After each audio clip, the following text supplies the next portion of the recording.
Annamal Institute of Hotel Management admission நடைபெறுகிறது. Chennai ICF முன்னாள் பொது மேலாளரும் வந்தே பாரத் ரயில் திட்டத்தின் முன்னோடியுமான சுதான்ஷு மணியுடன் புதிய தலைமுறை குழும செய்தி இயக்குனர் ஸ்ரீனிவாசன் நடத்திய கலந்துரையாடலை பார்க்கலாம்.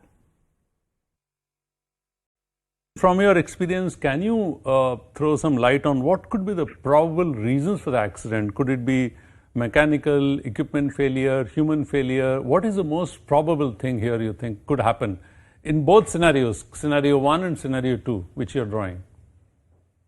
Scenario 1 looks like a case of derailment, not because of any signal overshooting or any signaling failure, but a train derailing, which could be because of a track defect or a coach defect or even sabotage. Speculating about that would not be correct. Had it been a simple derailment like that, simple, I call it simple, but what I mean is with LHB coaches, the damage would have been very limited because these coaches do not capsize. The couplings are so designed. So there would have been some injuries, but not fatalities. But this derailment combined with the circumstance of another train coming at a high speed, with this train infringing the track, made it very, very serious. And especially a train coming at, as I understand, 130 kilometers per hour. So that is the first scenario. The second scenario is a very rare phenomena if it has happened. Okay. Because a train getting a signal to go on an occupied line is cannot happen in this fail-safe system. So this, some kind of human error in, first of all, the path, route getting set to this line, and the driver perhaps overshooting a signal before entering this station. All these things combined could be a reason. Yeah. Once again, on sketching details to make guesses about it would not be correct. There must be a standard operating procedure before a train starts. I mean, those kind of safety procedures must be in place. So we were earlier speaking to some other railway officers, and they probably indicated that these norms perhaps are not being followed very strictly. Is that, can you verify that, or can you say anything about it? That's a very sweeping statement. And railways have very set systems, not from today, pre-independence era. And they are like, biblical truth for railwaymen. I will not make that kind of statement. Violations always take place due to carelessness, human error, and so on.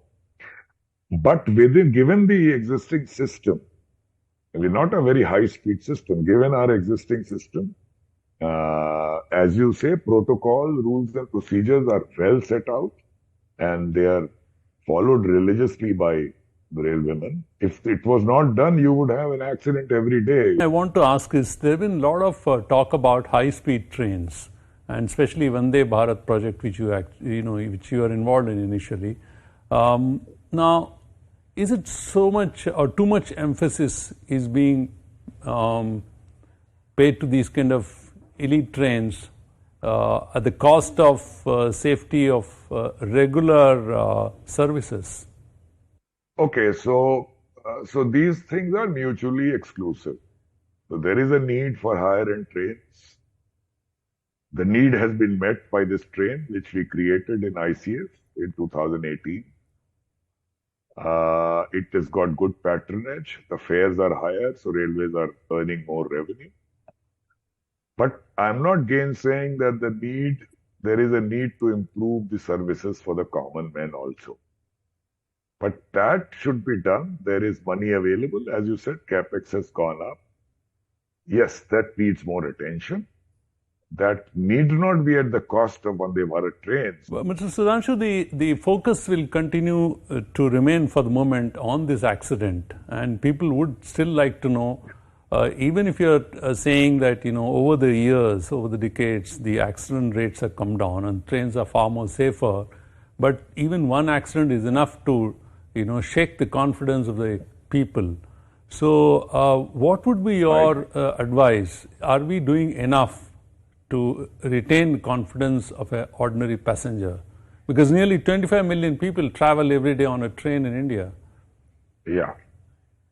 So good question. So enough is never enough. Perhaps this is a signal to spend more time towards have more focus on safety. I mean, it's not as if we have done everything as far as safety is concerned. So now that capex is not a problem. It's not a problem because the government believes in investing in railways. It should be exploited more. We should not be here. I would say that there are things which are not mutually exclusive.